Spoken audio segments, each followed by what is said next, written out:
Special train से रामेश्वरम धाम की तीर्थ यात्रा। आज ही अपनी सीट बुक कराएं tripurayatra.com पर।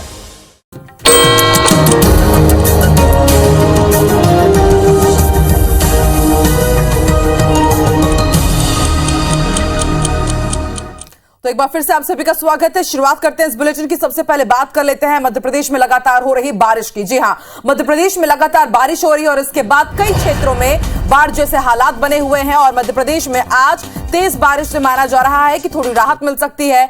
उज्जैन संभाग के जिलों में गरज चमक के साथ बारिश के आसार हैं। तो वहीं शहडोल, रीवा, भोपाल संभाग समेत कई जिलों में बारिश के आसार है। चंबल, ग्वालियर संभाग में गरज चमक के साथ बारिश हो सकती है। मध्य प्रदेश में मौसम का हाल कैसा रहेगा उसकी जानकारी हम आपको दे दें। आपको बता दें, फिलहाल मध्य प्रदेश में बारिश से थोड़ी राहत जरूर मिलेगी, मौसम विभाग ने अनुमान जताया है। हालांकि उज्जैन संभाग को लेकर के यहां पर जरूर अलर्ट घोषित किया गया है। चंबल, ग्वालियर संभाग में गरज चमक के साथ बारिश हो सकती है। आपको बता दें, बीते कुछ दिनों से मध्य प्रदेश में बारिश का दौर तो जरूर थमा है, छुटपुट बारिश हो रही है, लेकिन इसके साथ ही जो बाढ़ के हालात थे वो अभी भी जस के तस है, क्योंकि नदी नाले अभी भी उफान पर है, क्योंकि डैम से अभी भी पानी छोड़ा जा रहा है। सबसे ज्यादा हालात खराब है निचले इलाकों पर और वहां पर अभी भी राहत और बचाव कार्य जारी है। इसके साथ ही अब आपको छत्तीसगढ़ की भी जानकारी दे दें। छत्तीसगढ़ में लगातार बारिश के कारण नदी नाले उफान पर है। प्रदेश के कुछ जगहों पर देर रात से बारिश का दौर जारी है। प्रदेश के कई जिलों में हल्की से मध्यम बारिश के आसार जताए गए हैं और मौसम विभाग का यह भी कहना है कि गरज चमक के साथ बारिश हो सकती है।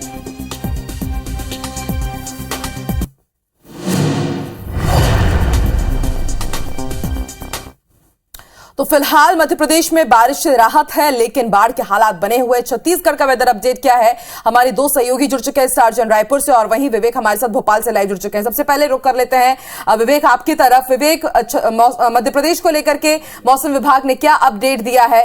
राहत तो जरूर है बारिश से, लेकिन बाढ़ के हालात अभी भी कई क्षेत्रों में बने हुए हैं। किस तरह का आज सर्वेक्षण करेंगे सीएम शिवराज सिंह चौहान और इसके साथ क्या कुछ अधिकारियों को दिशा निर्देश दिए गए हैं?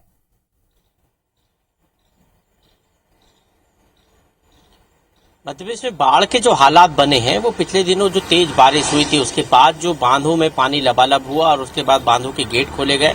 गेट खोलने से जो पानी की निकासी हुई है उसके चलते प्रदेश के कई हिस्सों में बाढ़ जैसे हालात है। खासकर विदिशा में स्थिति काफी खराब है और विदिशा के बाद हम बात करें तो ग्वालियर चंबल क्षेत्र में मोरेना में स्थिति खराब है। ऐसी स्थिति में प्रदेश सरकार इन बाढ़ पीड़ितों के साथ है। मुख्यमंत्री लगातार सर्वे कर रहे हैं। मुख्यमंत्री ने कल भी विदिशा में जो है खुद बोट के जरिए लोगों से के पास पहुंचकर जो बाढ़ प्रभावित उनके पास पहुंचकर उनसे चर्चा की और उनको सुरक्षित स्थानों में पहुंचाने के साथ साथ राहत शिविरों में भी पहुंचाया गया, उनको राहत भी दी गई और सरकार क्षति का आकलन भी कर रही है। दूसरी तरफ हम यदि बात करें आने वाले मौसम की, तो अभी 28 अगस्त तक मध्य प्रदेश में फिलहाल जो है कोई सिस्टम सक्रिय नहीं है, लेकिन हल्की गरज चमक के साथ बौछारें और बारिश होने की संभावना है, जिसमें उज्जैन संभाग प्रमुख है, जहां पर पूरे उज्जैन संभाग में आज हल्की बारिश हो सकती है, गरज चमक के साथ बारिश हो सकती है।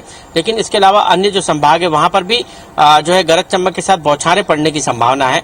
लेकिन अभी कोई ऐसा मौसम जो है सिस्टम जो है मानसून सिस्टम सक्रिय मध्य प्रदेश में नहीं है जिससे तेज बारिश हो। लेकिन मौसम विभाग ने अनुमान जताया है कि 28 अगस्त के बाद फिर एक बार तेज बारिश का दौर शुरू होगा। लेकिन फिलहाल जो है बारिश से राहत है, लेकिन बाढ़ जैसे जो हालात बने हैं ये वाकई जनता के लिए काफी जो है परेशानी भरे, क्योंकि नर्मदा में जिस तरह जरूर है विवेक, लेकिन प्रशासन सरकार लगातार यही कोशिश कर रही है कि जल्द से जल्द राहत तमाम प्रभावित लोगों तक पहुंचाई जा सके। अब बने रहिए विवेक, स्टार भी हमारे साथ बने हुए हैं। स्टार, छत्तीसगढ़ में किस तरह से मौसम विभाग ने अनुमान जताया है आने वाले दिनों में मौसम के लिए?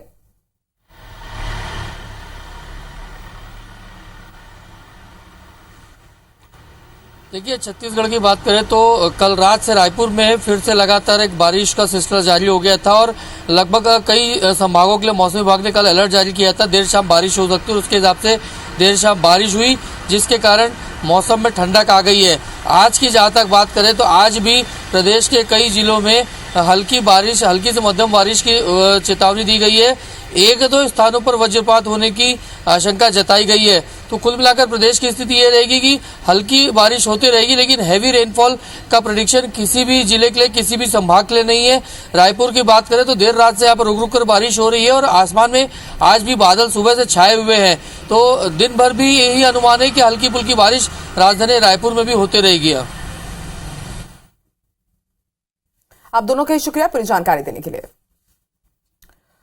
चलिए बढ़ते आगे, बड़ी खबर आपको श्योपुर से बता दें। चंबल पार्वती नदी में बाढ़ के हालात बने हुए हैं और अभी हालात बेकाबू होते जा रहे हैं। आपको बता दें चंबल पार्वती नदी की चपेट में करीब 39 गांव आए हुए हैं और अब वायुसेना के हेलीकॉप्टर ने रेस्क्यू का मोर्चा संभाला हुआ है। बाढ़ में 2500 लोगों को रेस्क्यू कर निकाला गया है। आपको बता दें ये सभी लोग वहां पर फंसे हुए थे। 10 गांव के 2500 लोगों का रेस्क्यू किया गया है। फिलहाल पार्वती नदी खतरे के निशान से 10 मीटर ऊपर बह रही है, तो वहीं चंबल नदी 4 मीटर ऊपर बह रही है खतरे के निशान से। इसके साथ कोटा बैराज से लगातार पानी छोड़ा जा रहा है और इस कारण यहां पर इतने हालात बिगड़ गए हैं। आपको बता दें हेलीकॉप्टर से ही भोजन और राहत सामग्री पहुंचाई जा रही है और राहत शिविरों में सैकड़ों बाढ़ पीड़ित एक के बाद एक पहुंचाए जा रहे हैं। तो तस्वीरें भी हम आपको दिखा रहे हैं, श्योपुर की तस्वीरें हैं। यहां पर कोटा बैराज से लगातार पानी छोड़ा जा रहा है और इसके कारण पार्वती और चंबल नदी उफान पर है। खतरे के निशान से ऊपर ये दोनों ही नदियां बह रही हैं और इस कारण करीब 39 गांव इसकी चपेट में हैं। चंबल नदी और पार्वती नदी का जल स्तर लगातार बढ़ रहा था, उस कारण से हमारे 28 गांव कुल प्रभावित हुए थे। इसमें हमारे सामरसा से हमने 80 लोगों को निकाला है और उनको हमने सुरक्षित स्थानों पर पहुंचाया है। ऐसे अलग अलग गाँव से हम लोग सेफ उनको दातरदा में या किसी अच्छे ऊंचे शासकीय बिल्डिंग में हम लोग ले जा रहे हैं उनको, और उनके खाने की व्यवस्था कर रहे हैं और रुकने की व्यवस्था कर रहे हैं। मुरैना में भी बाढ़ के कारण हाल बेहाल है। सैकड़ों गांव बाढ़ की चपेट में आ गए हैं। लोगों का अपने घरों से बाहर निकलना मुश्किल हो गया है क्योंकि चारों ओर पानी ही पानी है। वहीं सीएम शिवराज सिंह चौहान मुरैना पहुंचे, जहां उन्होंने हवाई सर्वे कर बाढ़ प्रभावित इलाकों का जायजा लिया। साथ ही सीएम ने कई गाँव का दौरा भी किया। इधर सीएम को पास पाकर ग्रामीण फूट फूट कर रोने लगे और अपनी लाचारगी से सीएम को अवगत कराया। वहीं सीएम ने कहा कि किसी को चिंता करने की कोई जरूरत नहीं है, वो प्रशासन से बात कर रहे हैं, हर शख्स तक मदद पहुंचेगी। मुरैना के अलावा सीएम ने भिंड और श्योपुर के प्रभावित गांव का भी दौरा किया। सभी ग्रामवासियों को उनके स्थान पर ले जाया गया राहत शिविरों में, और राहत शिविरों में जो आवश्यक व्यवस्थाएं हैं, भोजन इत्यादि की, वो सब की जा रही है। संभावना है कि कल दोपहर से पानी घटना शुरू होगा, लेकिन तब तक हम कोई असावधानी नहीं रखना चाहते। भोपाल में भारी बारिश ने नगर निगम के सारे दावों की पोल खोलकर रख दी है। प्री मानसून के नाम पर नालों की सफाई पर करोड़ों रुपए खर्च किए जाते हैं, लेकिन भोपाल में बारिश में जल भराव के पीछे सबसे बड़ी वजह नाले पर हुए अतिक्रमण को ही बताया जा रहा है। वहीं प्रदेश के नगरीय प्रशासन और भोपाल के प्रभारी मंत्री भूपेंद्र सिंह ने जिला प्रशासन और नगर निगम को अविलंब अतिक्रमण हटाने के निर्देश दिए हैं। मंत्री ने कहा कि समीक्षा बैठक में अधिकारियों को निर्देश दिए गए हैं कि भोपाल में जहां भी नालों पर अतिक्रमण है उसे सख्ती से हटाए। वहीं कांग्रेस ने भोपाल में जल भराव के लिए नगर निगम के भ्रष्टाचार को जिम्मेदार ठहराया। पूर्व महापौर विभा पटेल ने आरोप लगाया कि करोड़ों रुपए नालों की सफाई के नाम पर खर्च किए जाते हैं, लेकिन बारिश में पूरी खोल खुल जाती है।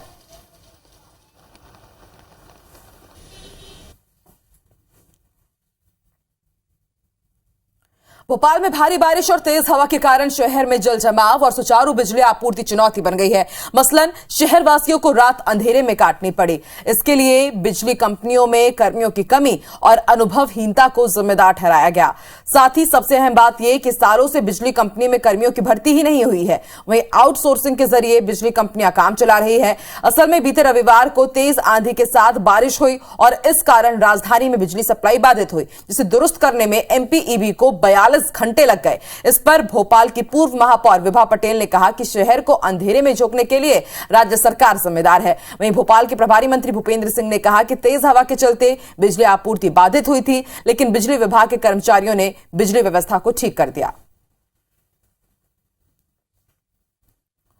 दमोह के तेजगढ़ थाना क्षेत्र की इमलिया पुलिस चौकी में अचानक रात मगरमच्छ पहुंच गया, जिसे देख करके कुछ समय तक के लिए पुलिसकर्मियों में हड़कंप मच गया। मामले की जानकारी मिलने के बाद सभी पुलिसकर्मी इकट्ठा हुए और मगरमच्छ को पकड़ा। इसके बाद मामले की जानकारी वन विभाग को दी गई।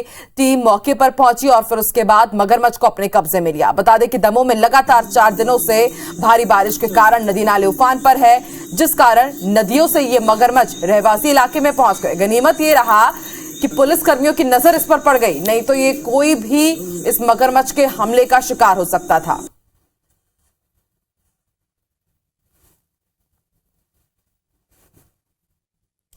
और अब रुक करते हैं कुछ दूसरी खबरों की तरफ। बड़ी खबर आपको बता दें, भारतीय जनता युवा मोर्चा कार्यकर्ताओं के खिलाफ 6 एफआईआर दर्ज हुई है। इस वक्त की बड़ी खबर रायपुर से आपको बता दें, नामजद समेत अज्ञात भारतीय जनता युवा मोर्चा कार्यकर्ताओं पर एफआईआर हुई है। कोतवाली थाने में 2 और सिविल लाइन में 4 एफआईआर दर्ज हुई है। पुलिस से मारपीट, गाड़ियों में तोड़फोड़ का आरोप है। सरकारी कार्य में बाधा डालने के आरोप में भी एफआईआर दर्ज हुई है। प्रदर्शन के दौरान आपको बता दें, कल 10 से ज्यादा पुलिसकर्मी घायल हुए थे। भारतीय जनता युवा मोर्चा के साथ ही बीजेपी के कार्यकर्ताओं ने कल सीएम हाउस का घेराव किया था।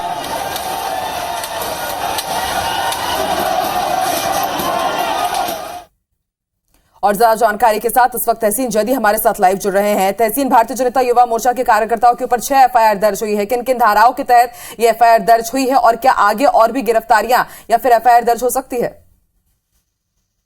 आकांक्षा, देखिए, जिस तरीके से कल जो भारतीय जनता युवा मोर्चा के जो राष्ट्रीय अध्यक्ष हैं उनके नेतृत्व में ये हल्ला बोल कार्यक्रम रखा गया था।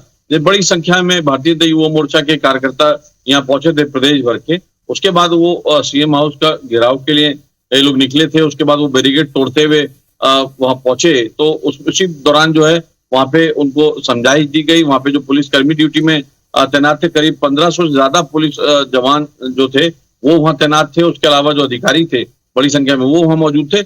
उसी बीच जो है उनको समझाइश के दौरान उनके साथ मारपीट की गई, जिसकी वजह से धक्का मुक्की की गई, मारपीट की गई, जिसकी वजह से कुछ जो टीआई है और टीआई स्तर के अधिकारी, उनके रिब्स फ्रैक्चर होने की खबर है, शिकायत मिली थी। उसके बाद जो है वहां पे कुछ जो महिला आरक्षक, उसके बाद कुछ आरक्षक जो है वो घायल हुए थे। और जिसके बाद जब ये कार्यक्रम खत्म हुआ था, उसके बाद सोशल मीडिया में पुलिस की तरफ से और जो भारतीय जनता युवा मोर्चा की तरफ से आरोप प्रत्यारोप के लिए वीडियो और फोटोज जारी हुए थे, जिसमें ये साफ आरोप लगाए जा रहे थे कि पुलिस के द्वारा उनको भी मारा गया है और पुलिस के जो कर्मचारी हैं उनको वो घायल हुए, वो अस्पताल में भर्ती हुए थे। तो उसी के चलते जो है क्योंकि सिविल लाइन और कोतवाली से शुरू हुआ था ये हल्ला बोल कार्यक्रम और कोतवाली जो सिविल लाइन में खत्म हुआ था, तो उसी दौरान जो है 2 एफआईआर जो है कोतवाली में हुई है और 4 से ज्यादा जो है, करीब अभी तक 4 की बताई जा रही है, 4 एफआईआर उसमें सिविल लाइन में हुई है देर रात तक।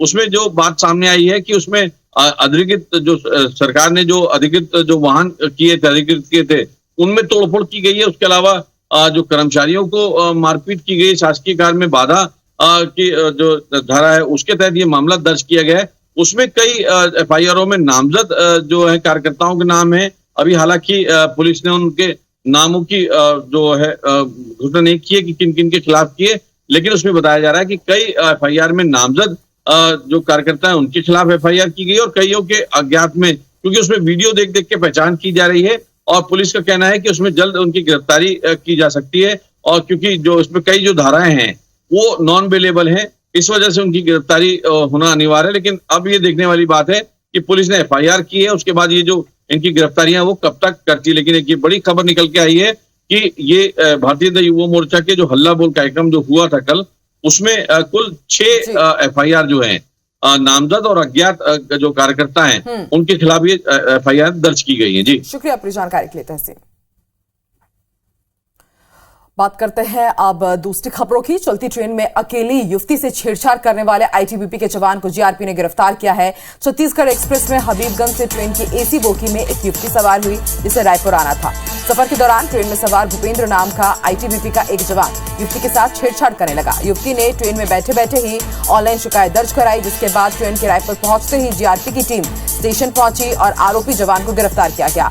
पुलिस के मुताबिक आरोपी जवान भूपेंद्र 41वीं बटालियन कोंडागांव में पदस्थ है। जब आरोपी जवान को पता चला कि युवती ने उसकी शिकायत की है तो उसने उसे जान से मारने की धमकी भी दी। आईटीबीपी के जवान हैं भूपेंद्र सिंह, जिस मतलब कोच में B3 में सफ़र कर रहे थे। 48 वर्ष पीड़िता के था और 53 वर्ष आरोपी का था।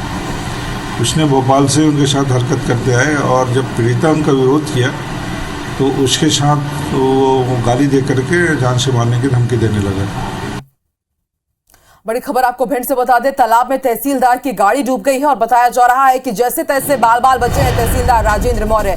नशे की हालत में वो गाड़ी चला रहे थे, ईंट से भरे ट्रैक्टर ट्रॉली का पीछा कर रहे थे। जैतपुरा मड़ी गांव के तालाब के पास यह हादसा हुआ है। कलेक्टर सतीश कुमार ने तहसीलदार को सस्पेंड कर दिया है। लाहौर एसडीएम को पूरी जांच रिपोर्ट सौंपी गई और उसके बाद ये बड़ी कार्रवाई की गई है। तो यही वो गाड़ी है जो अचानक से तालाब में डूब गई थी। बताया जा रहा है कि तहसीलदार नशे की हालत में गाड़ी को ड्राइव कर रहे थे और ईंट से भरे ट्रैक्टर ट्रॉली का पीछा कर रहे थे। उस दौरान यह हादसे का शिकार हुए और अब तहसीलदार को सस्पेंड कर दिया गया है। और ज्यादा जानकारी के साथ बात करेंगे हमारे सहयोगी दिलीप से। दिलीप, क्या अपडेट इस पूरी खबर पर? देखिए, मैं आपको बताता हूँ, जिस तरह से जो तहसीलदार हैं जो कि मेहना तहसील में पता इनका नाम राजेंद्र मौर्य है और कल दोपहर को ये इनका ड्राइवर कहीं चला गया था, तो उसी ड्राइवर चला गया था तो वो खुद गाड़ी जो बोलेरो गाड़ी को ड्राइव करते हुए जे रौन की तरफ जा रहे थे। तभी मछंड तिराहे पर एक जो ईंट से भरा हुआ जो ट्रैक्टर ट्रॉली थी उसके जो ड्राइवर को ट्रैक्टर ट्रॉली को रोकने का उन्होंने प्रयास किया और जो ड्राइवर था उसको काफी धमकाया और इसका जो एक फोटो भी, एक जो धमकाने का वीडियो भी वायरल हुआ है। और इसके बाद जब वो जाते हुए जो जैतपुरा के पास एक जो तालाब है उसमें उनकी जो गाड़ी जा गिरी, जिससे कि आसपास जो ग्रामीण है उन्होंने उसकी जो जान बचाई, उनको अस्पताल में भर्ती कराया है। और इस जो घटना के बाद बताया जा रहा है कि जो तहसीलदार हैं वो शराब के नशे में धुत थे और शराब के नशे में धुत होकर बोलेरो गाड़ी को ड्राइव कर रहे थे। इस कारण से हादसा हुआ है। हालांकि इस घटना के बाद जो कलेक्टर हैं सतीश कुमार, उन्होंने इनको जो हरकत के चलते को सस्पेंड कर दिया है और इसकी जो जांच है जो एसडीएम लाहौर इस पूरे मामले की जांच पड़ताल करेंगे और जांच के बाद आगे की जो कार्रवाई बनेगी वो की जाएगी। जी, शुक्रिया पूरी जानकारी के लिए दिलीप।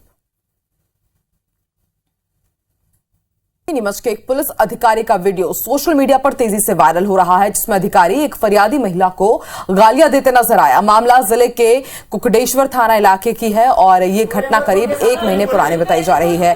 बताया जा रहा है कि पीड़िता थाने में फरियाद लेकर गई थी कि उसके सास ससुर ने खेत में खड़ी फसल पर कीटनाशक का छिड़काव कर दिया और इस कारण उसकी फसल नष्ट हो गई है। लेकिन थाने पर मौजूद एसआई मोहन सिंह चौहान ने उसकी एक ना सुनी, उल्टे महिला को अश्लील गालियां देने लगा। महिला ने जब इसका विरोध किया तो एसआई ने धारा 151 के तहत मुकदमा दर्ज करवाते हुए बंद करने की धमकी भी दी। वहीं मामले में नीमच के पुलिस अधीक्षक सूरज कुमार वर्मा ने कहा कि दोनों पति पत्नी पर एफआईआर दर्ज है। इधर इंस्पेक्टर के अपशब्द मामले में मनासा एसडीओपी जांच कर रहे हैं। देखिए, उसमें एक हस्बैंड वाइफ थाने पर आए थे जिनके विरुद्ध एक एफआईआर दर्ज की गई थी, जिसमें जो जेंट्स है उनके फादर द्वारा ही बेटे और बहू पर प्रताड़ना का आरोप लगाया गया था। उसके कारण थाने पर एफआईआर दर्ज की गई थी। धार की बदनावर तहसील के ग्राम नागदा का एक वीडियो तेजी से सोशल मीडिया पर वायरल हो रहा है, जिसमें किसान अपनी लहसुन की फसल का उचित दाम ना मिलने से नाराज दिखे। किसानों की नाराजगी का आलम यह रहा कि वो लहसुन की बोरियों को चामला नदी में फेंकते नजर आए। साथ ही अपनी पीड़ा को जाहिर करते हुए किसानों ने सरकार से मदद की गुहार भी लगाई है। बता दें कि लहसुन की फसल किसानों के लिए नुकसानदायक साबित हो रही है, क्योंकि किसानों को इसका उचित भाव नहीं मिल पा रहा है और इससे वो खासे परेशान है। और इसी परेशानी की बानगी वायरल वीडियो में देखने को मिल रही है। वीडियो में 3 किसान नदी में लहसुन फेंकते नजर आ रहे हैं। जो और बड़ी है मार खाने लई जा जो मार से अगर किने लग रही है 60-70 विभाग वाणी में पिछवारो मार से फ्री में लई जा जो। ठीक है, बहुत बहुत धन्यवाद। कटनी में ट्रैक्टर जब्ती के लिए पहुंचे जबलपुर के चरगवा थाना प्रभारी पर बदमाशों ने जानलेवा हमला कर दिया और इससे वो गंभीर रूप से जख्मी हो गए हैं। देखिए रिपोर्ट। अस्पताल में इलाजरत शख्स का नाम विनोद पाठक है, जो जबलपुर के चरगवा थाने के प्रभारी हैं। कल देर रात चोरी के ट्रैक्टर को जब्त करने के लिए कटनी के सलीमनाबाद पहुंचे थे, जहां बदमाशों ने लाठी डंडों से हमला कर दिया। जिससे वो गंभीर रूप से जख्मी हो गए। उन पर हमला किया गया, जिसमें थाना प्रभारी चरगवा विनोद पाठक को दाहिनी आंख के ऊपर चोट आई है और एक आरक्षक रंजीत पटेल को हाथ में चोट आई है। हमले में थाना प्रभारी विनोद पाठक के साथ ही पुलिस आरक्षक रंजीत पटेल भी जख्मी हो गए। लेकिन इस बीच जख्मी टीआई ने हिम्मत दिखाई और चोरी के ट्रैक्टर के साथ ही एक आरोपी को धर दबोचा, जिसके बाद मौके पर पहुंची पुलिस ने आरोपी गुलशन पटेल को गिरफ्तार कर लिया। नॉर्मल है, उनको रात में मेट्रो अस्पताल में भर्ती कराया गया था, जिसमें उनको आँख के ऊपर टाके लगाकर अभी वो डिस्चार्ज हो जाएंगे। वहीं आरोपियों पर चोरी के अलावा पुलिस पर हमले और शासकीय काम में बाधा डालने की धाराओं में मामला दर्ज कर लिया गया है। बढ़ते आगे बड़ी खबर आपको ग्वालियर से बता दें। बाढ़ का जायजा लेकर के देर रात सीएम शिवराज सिंह चौहान लौट आए हैं। शिवराज सिंह चौहान रात 12 बजे ग्वालियर एयरपोर्ट से भोपाल के लिए रवाना हुए। एयरपोर्ट पर ग्वालियर के अधिकारियों से उन्होंने बातचीत की। सीएम ने जिले में बारिश और बाढ़ से हालातों की जानकारी ली है। कलेक्टर कौशलेंद्र विक्रम सिंह ने सीएम को जिले के हालात से अवगत कराया। तो देर रात की तस्वीरें हैं। देर रात 12 बजे वो ग्वालियर पहुंचे और उसके बाद रात में ही वो भोपाल के लिए रवाना हुए। आपको बता दें, अलग अलग बाढ़ प्रभावित क्षेत्रों का दौरा कर रहे हैं सीएम शिवराज सिंह चौहान और रात 12 बजे ग्वालियर एयरपोर्ट से भोपाल के लिए रवाना हुए और एयरपोर्ट पर भी उन्होंने ग्वालियर के अधिकारियों से बातचीत की और इस दौरान वहां पर कलेक्टर भी मौजूद रहे। तमाम हालातों की जानकारी उन्होंने सीएम शिवराज सिंह चौहान को दी।